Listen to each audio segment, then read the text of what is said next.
Good evening, everybody, and I'm calling to order this meeting of the Planning and Development Council of the Town of Oakville. We have regrets from Councillor Dudek and Councillor Sanju, who is on maternity leave. And Councillor, are there any declarations of pecuniary interest? Councillor Chisholm? Your Worship, item number 10, the notice of intention to designate Oakville Harbour as a cultural heritage landscape. I'm a member of the Oakville Club, which is part of this report. Okay, thank you. You might even be the leader, right? Anybody else? All right, Madam Clerk, that's all there is there. Council, if we could have a mover and seconder to resolve in a committee of the whole, that would be good. Councillor Lischina, Councillor Chisholm, all those in favor? That carries. And we are now in our traditional committee of the whole mode to consider planning matters. And the first items on the agenda are consent items. These are the items about which no controversy or concern has arisen. There are 6 of them, and there are no confidential consent items. Councillor O'Meara. Thank you very much. May I put the vote? All in favor? Any against? The consent items are approved. That brings us to our first public hearing item, and this is the public meeting report for the zoning bylaw amendment for Reynolds Holdings LP. And we have a report from the Planning Services Department, a presentation which will be presented by Tricia Collingwood, the senior planner. We have no registered delegations, but I will poll the audience if there's anybody with issues or concerns. And the point of tonight, as Trish will detail too, is to collect comments and concerns from the public and from council so that staff can then be informed by those as they develop their recommendation report to come back to council at a later time. So if we give our attention now to Ms. Collingwood, our senior planner, we'll have a nice summary of the file to frame the conversation this evening. Ms. Collingwood.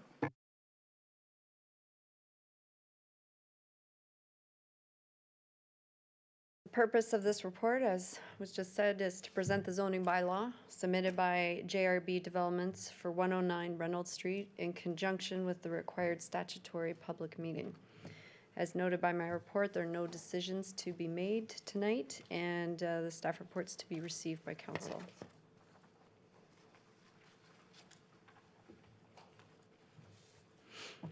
The subject site is approximately 0.09 hectares and is located at the southeast corner of Reynolds and Church Street. It's outlined in red on that slide.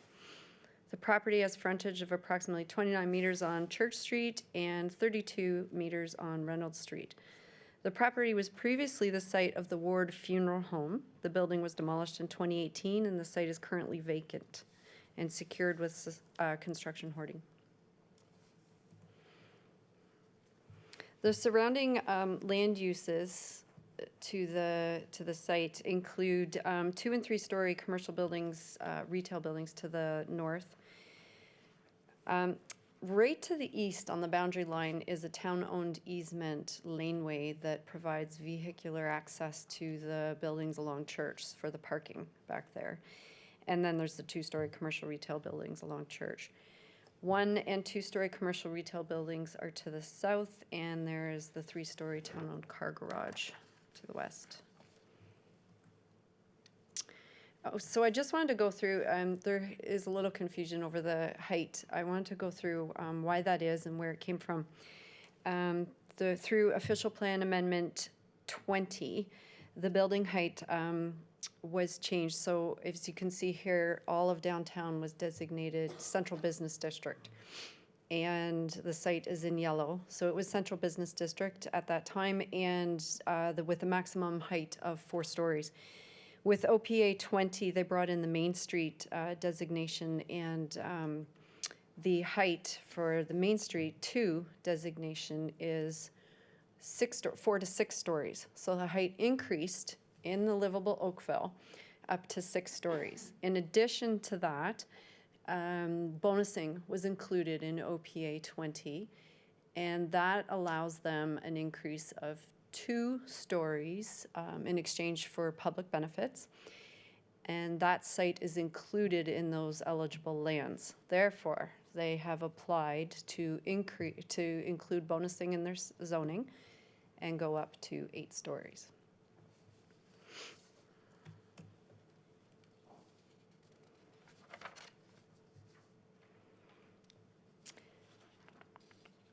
So on Q1, you can see that it's designated Main Street 2.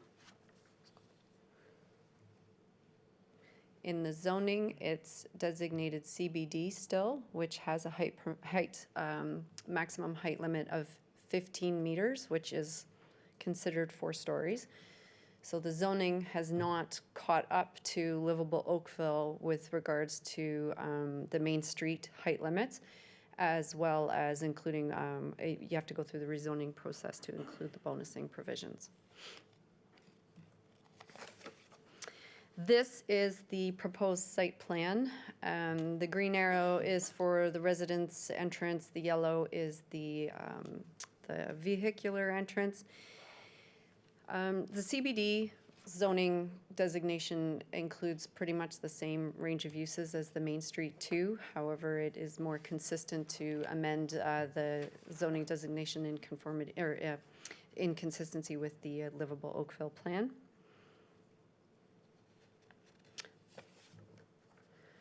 This is just a context plan that was included with the application that shows, we often ask applicants to show us what the building looks like, not in its own island, but with a little bit of context around it.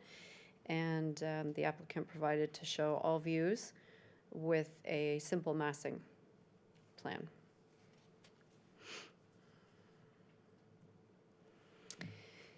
This looks like a lot. The applicant proposed a few following modifications to Special Provision 38 on the site. They would like to include bonusing, as I mentioned, to increase the height limit from 6 stories, which it is permitted in livable Oakville, up to 8 stories. They're looking at reducing the size of 2 parking spaces, one on P1 and one on P2. So they're looking to do that. They're looking to eliminate some setbacks that are required from a parking space to an adjacent fixed object. This is a proposed parking space that is underneath a staircase. So they're looking to eliminate that distance setback. They're looking to reduce the aisle width, the drive aisle width. They're looking to reduce the number of parking spaces. And they are looking to increase the height of the mechanical penthouse. They're also looking to reduce the setback requirement from rooftop terraces in this area from the edge of the roof.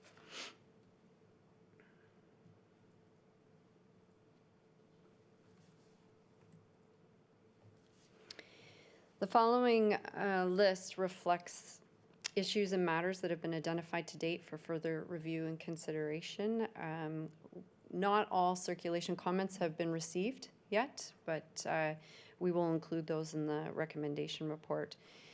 So the matters to be considered include conformity and consistency with the provincial and regional policies, conformity with livable Oakville policies, appropriate public benefits in exchange for height and density, compliance with livable by design guidelines, parts A and C that include massing, elevation, setbacks, looking at the interface of the ground floor residential uses in the public realm with a high degree of transparency. This was also an introduction into the OP through OPA 20, was looking at flexible streets throughout the downtown and including more urban design guidelines to direct development in that area.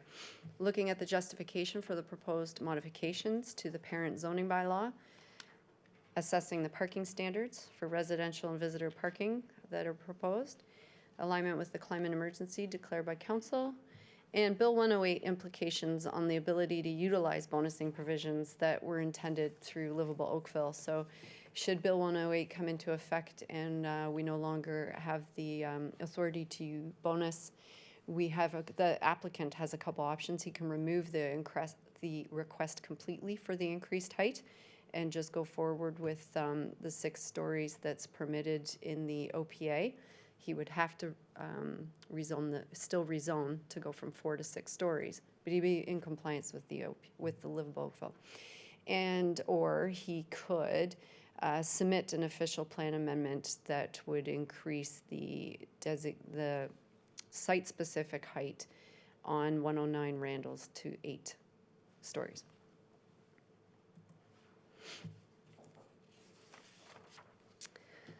The recommendation put forward in my staff report is that comments from the public with respect to the zoning bylaw amendment application by JRB Developments be received, and that notice of council's decision reflect that any comments received from the public will be appropriately addressed. Thank you. Thank you very much. Would you put the slide back up with the list of items already flagged to be considered, please? Thank you. If we just leave that up. And I'll ask council if anybody has anything to add. Councillor Haslett-Deal. Thank you for the report. Could I just draw your attention, because it's a public record? Page 10. Page 10, on your slide, you're saying 8 to 12 stories. Yeah. Just a minor heart attack, you'll just have to. Okay. I apologize.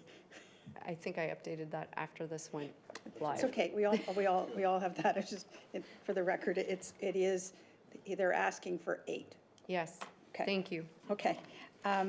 So several questions. One is, so there's a reference to the importance of an enhanced streetscape and wider sidewalks. Will that be considered in reviewing the application? Is that what you mean by considering the urban design elements?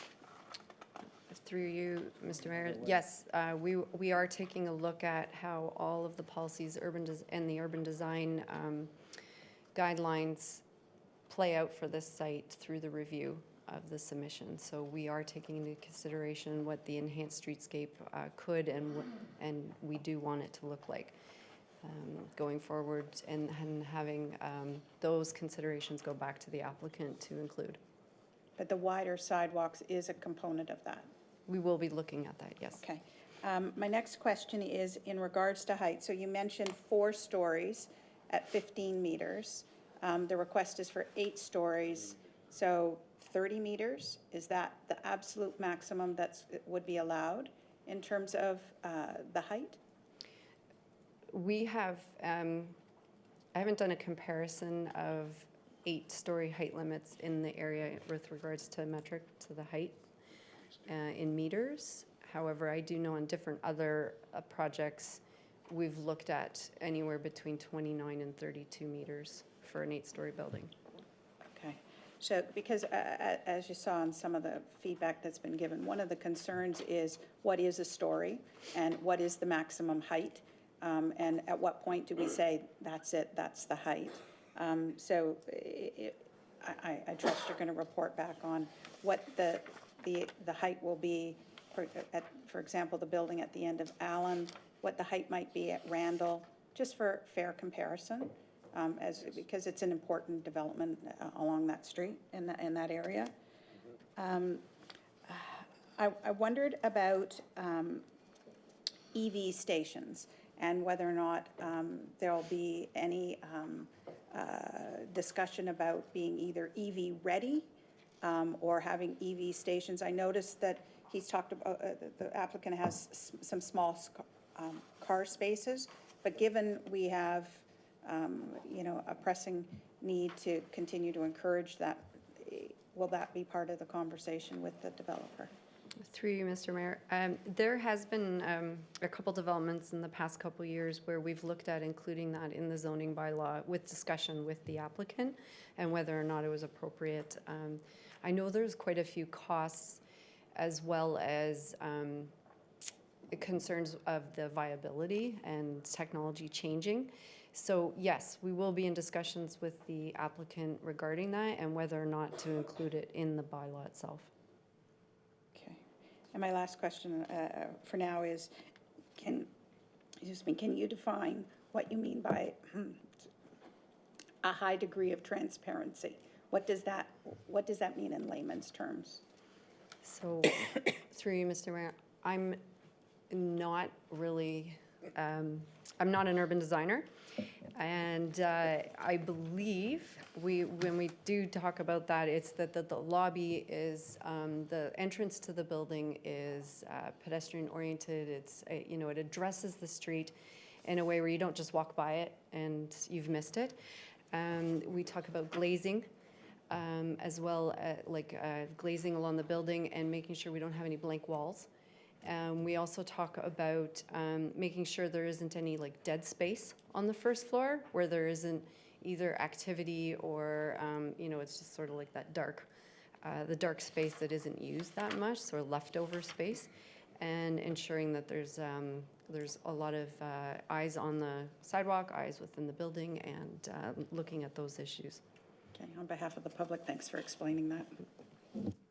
Could you put the issue list back up, please? Councillor Giddings. Yeah, thank you, Mr. Mayor. Further to your comments about the timing of Bill 108, here's another one of those proposals that is in between, and it could go either way depending on timing. So could you just take me through your comment again in terms of if 108 comes into force prior to? So if 108 comes into force prior to council approving a bylaw that includes bonusing for additional height, they have, and there's probably multiple options, but they have two that I'm putting forward now. They can remove the request completely to increase the height to 8 stories and leave it at 6. Therefore, they're not utilizing bonusing.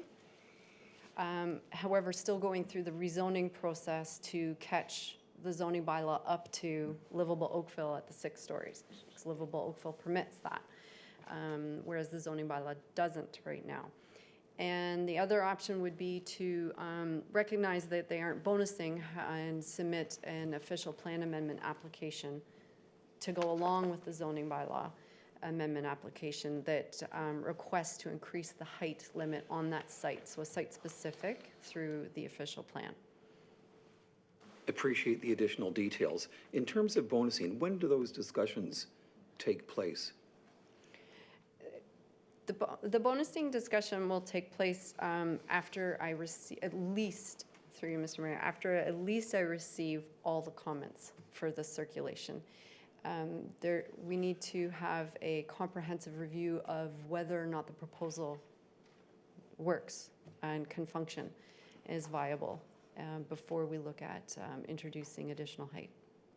And those bonusing funds, if there were to be any, would be for the immediate area, for the close to proximity?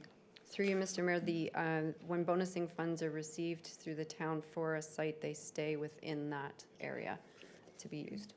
All right, thank you. With the amount of work that's going on Lakeshore right now downtown, and this potential build coming, what do we do, or is there anything we can do in terms of service connections, whether it be to Lakeshore or whether it be to church, or timing of that?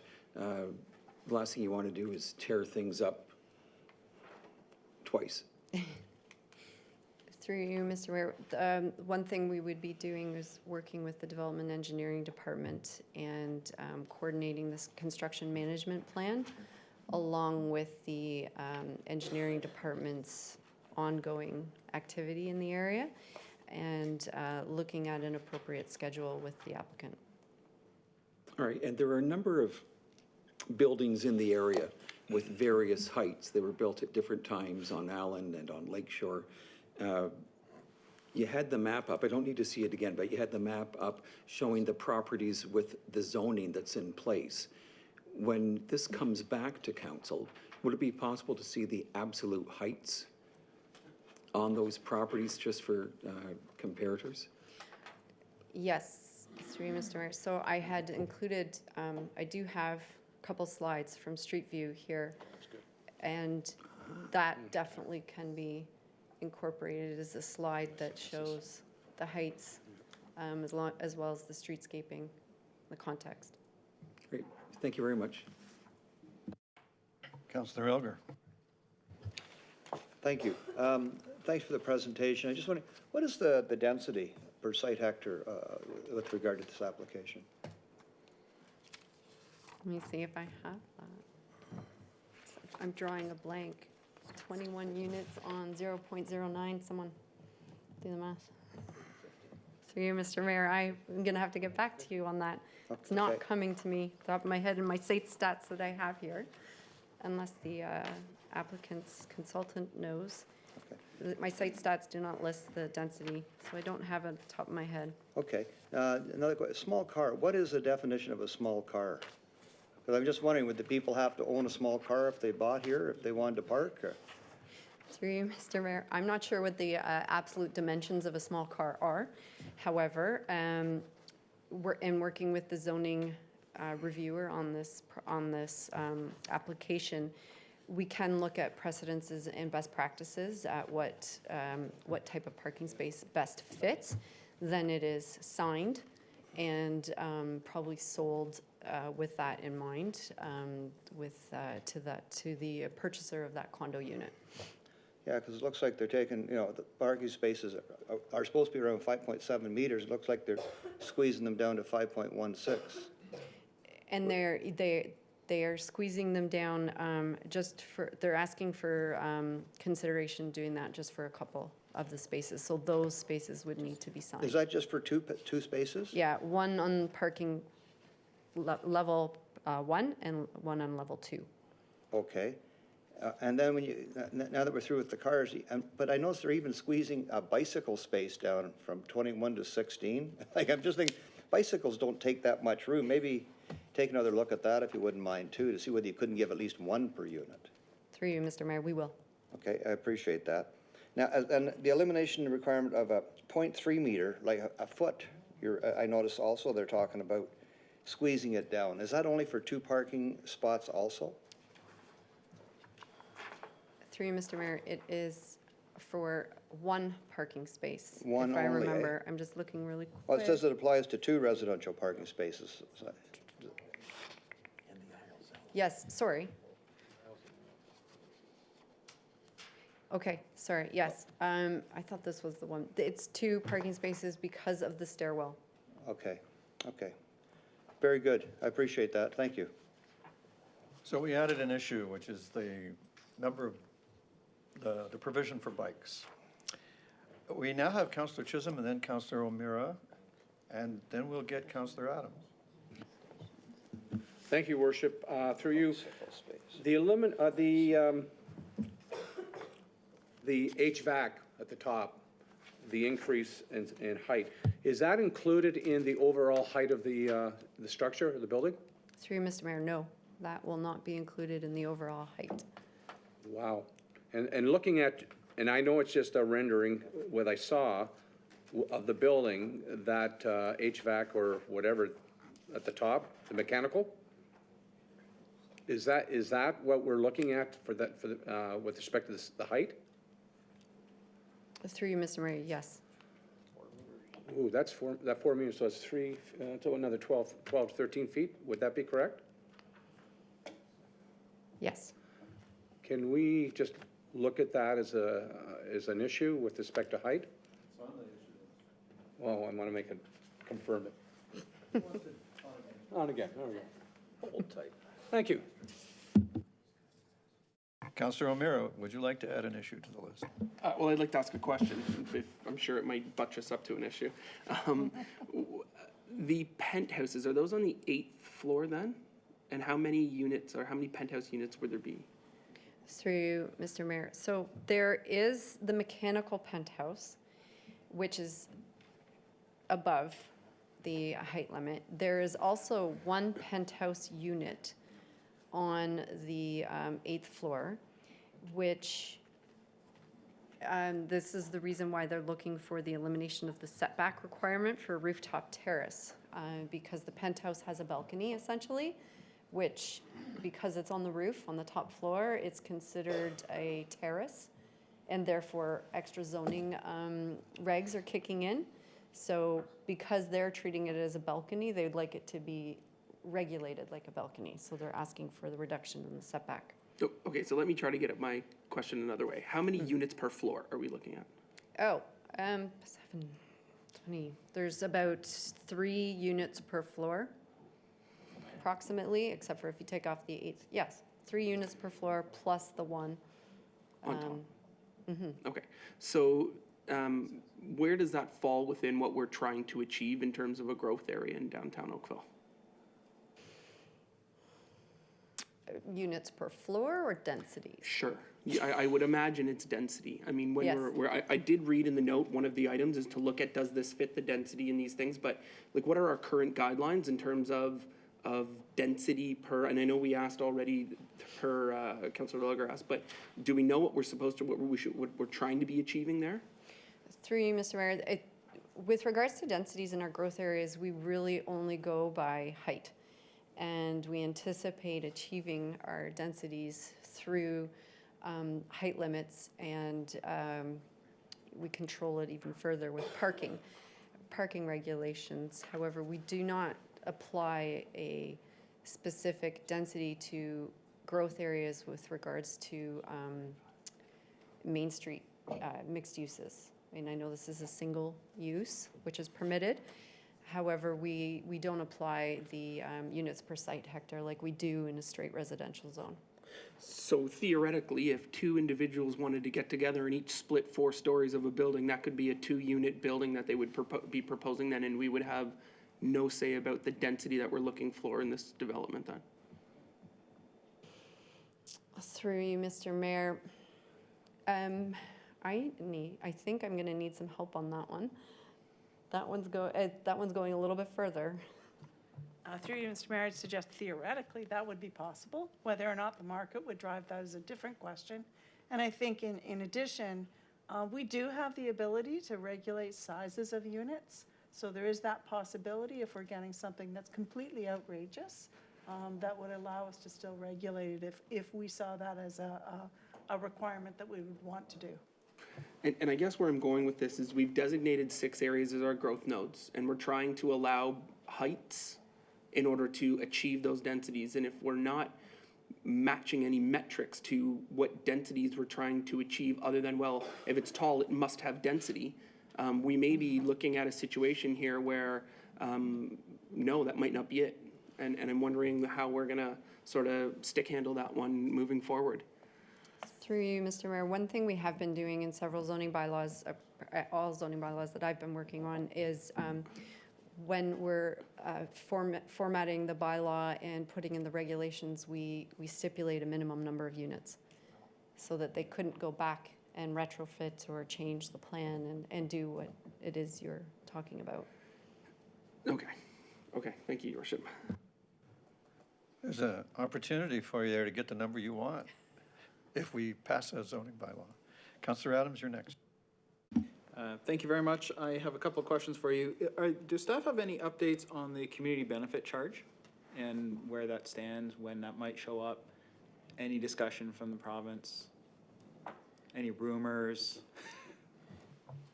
We've had minimal discussion with the province on it. We have, though, recently. We understand that they're looking at it more thoroughly than they had, I would suggest, when they had first put it out. We expect, they had indicated to us that we should see the charges in early spring, before it gets too warm, is the time frame we're looking at. And then there'll be an opportunity to look at a regulation, and then the legislation put in place. So likely something in the late spring, early summer time frame.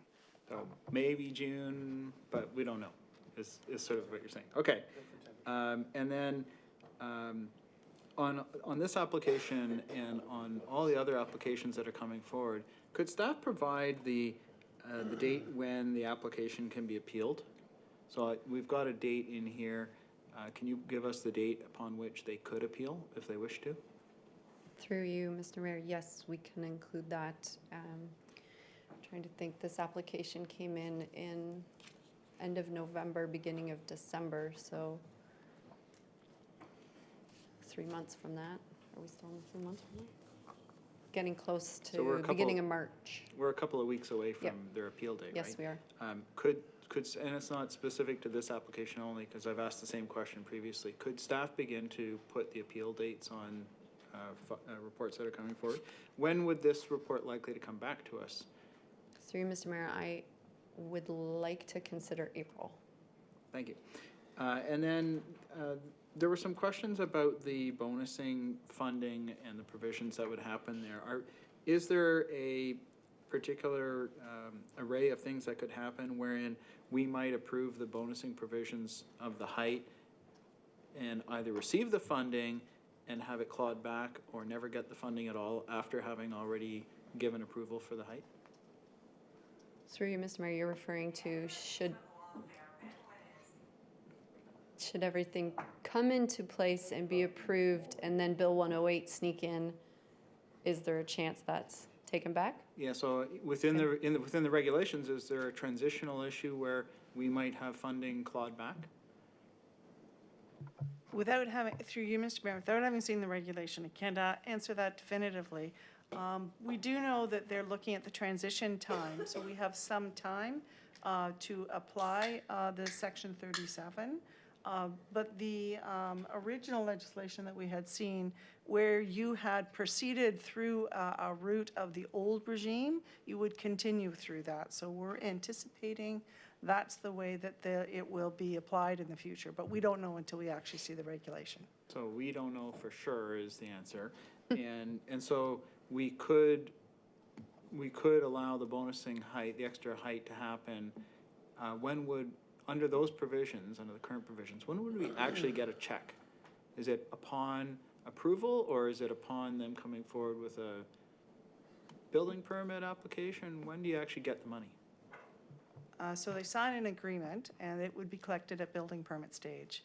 But I think this is a question that we could report back a little bit further when we bring back the report, because there are a lot of different pieces at play here, and I think it would be better to have the information in front of you when you deal with it. I would really appreciate that. So I'll add that to your issues list to report back on, and I recognize that it doesn't only apply to this one, because there are a couple of other applications at play that have similar concerns, I think. And then my last question for you is, on the issues list page, you had two options for them to consider at the bottom, and one was submit an OPA to increase the maximum height permitted on the site.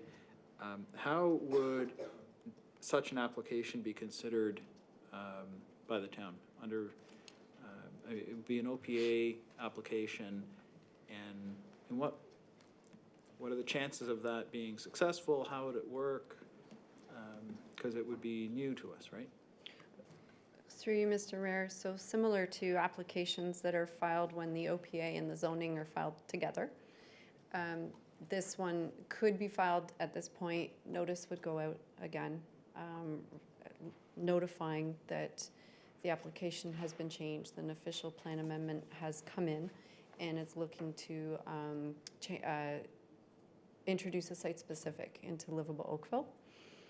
At that time, we could probably, what we would do is hold off on the zoning and let the official plan amendment application catch up.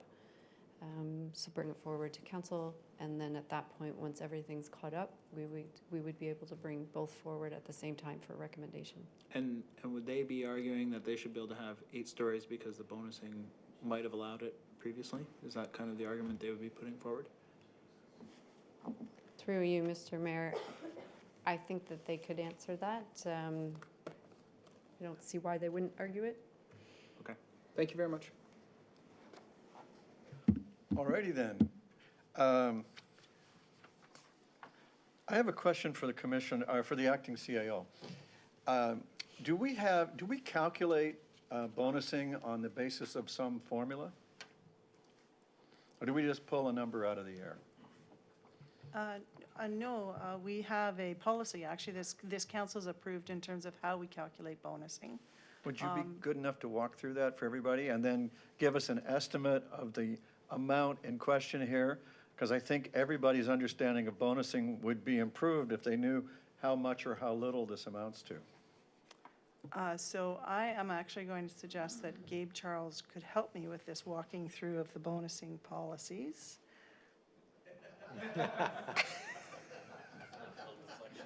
The look was worth more than the bonusing. I will do my best, Mr. Mayor. What we will look at is the policies in our official plan that has a range of community benefits that are in there. And from an administration point of view, we provide a series of recommendations to an applicant to suggest these are the types of benefits that we think a particular area would need. And we then see what the applicant's willing to do in terms of what would fit in terms of their overall pro forma. Based on that, and I'm going completely from memory here as to how the outline works, is when we bring forward a recommendation and a zoning bylaw, we would have a list of different things that we think make sense in that particular area. And it's in concert with what is available through the OP.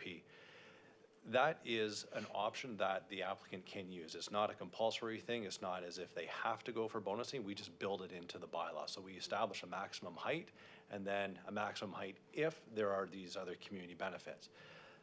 If the applicant chooses to exercise that option, we review an appraisal from them, and sometimes we need to get that peer reviewed so that we have an understanding as to what is the uplift value by having additional units within the proposal, and does that equate to the types of benefits which the municipality could receive. From there, we work through what an agreement would then look like if there is an agreement on the value of the public benefit that could be received by the municipality. I'm still looking for a ballpark percentage of the uplift value, ballpark dollar figure. There have been a range of different percentages that we've looked at purely based on what the value of the appraisal comes back with. Every single one that we've looked at is always different. It could be anywhere from 20% of the value to 100% of the value. It really is dependent on what that appraisal says. That's why each one is individual. All righty, there you go. Let that guide your estimate of the community benefit, if you can. Are there members of the public with questions or concerns not on the list that would like to add to the list? I see a member of the public approaching, and it looks like David Capper. Are you here for the applicant? Yes, sir, I am. Are you going to add issues? Hopefully not. Hopefully I propose to clarify just a few questions that council has had, sorry. So thank you, Mr. Worship. We're here on behalf of the applicant this evening, JRB 109 Reynolds Holdings Limited. I should start off by saying that our client has been actively engaged in the public consultation process to date. We held a public open house sometime before the application was submitted. It was very well attended, and our client has had a number of discussions with the ratepayers groups as well as other residents in the area. Council, just a few, sorry, Your Worship, a few answers to questions that Council had that if I could just supplement Ms. Collingwood's presentation. There was a question, I believe, from Councillor Algar with respect to the residential density. The residential density is 222 units per site hectare, or an FSI of 4.58. So it's a relatively high density, but it's the type of density that you would typically want to encourage in your downtown growth area. With respect to the parking reductions, if I could very quickly just point out on the overhead, if I could ask our colleagues in the IT department to switch me over. Just with respect to the reduction in parking space area, it applies to 2 parking spaces, and it's this parking space right here. It's on level P1 and P2, and it's a reduction in the depth of the parking space. One of them is a visitor's parking space, and the other one is a residential parking space. So with respect to the residential parking space, that space will be sold with a unit, and there will be a warning clause in the purchase of sale agreement advising the prospective purchaser that it's a small car space and it'll provide the dimensions. It is, I believe, 54 centimeters short of what's required under the zoning bylaw. With respect to the reduction in the aisle width, it applies to a small portion of this drive aisle here on both P1 and P2, And it's the distance from the westerly side wall to these columns. And in those particular areas, the drive aisle is 30 centimeters short. There was a question with respect to number of units per floor. There are 2 units on the ground floor. There are 4 units on floors 2 to 4, 2 units per floor on floors 5 to 7, and there's 1 penthouse unit. There was a question with respect to the HVAC, the mechanical penthouse from Councillor Chisholm. The zoning bylaw amendment seeks to increase the maximum permitted height for rooftop mechanical from 3 to 4 meters. Certainly what's shown in the rendering doesn't appear, it appears a lot higher than it is. But the bylaw will seek that increase of 1 additional meter. That mechanical penthouse is centered at the top of the building, in the center of the building. It's not likely that you're going to see that if you're standing at the ground looking up. Certainly as you move further away from the building, you're going to see it. And certainly if you were in another taller building within the downtown area, you'll see it. And that mechanical penthouse is exclusive of the maximum height limit. And there was a question with respect to the building height. It is 28.5 meters. And I believe Councillor Haslett-Teal had a question as to whether it was 15 to 30. And finally, there's a question, I believe, from Councillor O'Meara with respect to the ability to merge 2 units. Certainly, I would suggest you get a legal opinion of this, but I think that would require an amendment to the condo declaration because you'd be taking 2 units and making it into 1. And I understand that that likely needs council's approval because you would be amending a condo declaration that's been approved by the town. Your Worship, I have no further submissions. I'm happy to answer any questions should there be. Mr. Elgar has a question for you. Dave, is there anything they're doing to make it more of a greener building? Like, are they looking at solars? Like, I was just thinking about looking at the future. Like, is anybody looking at that with regard to this building?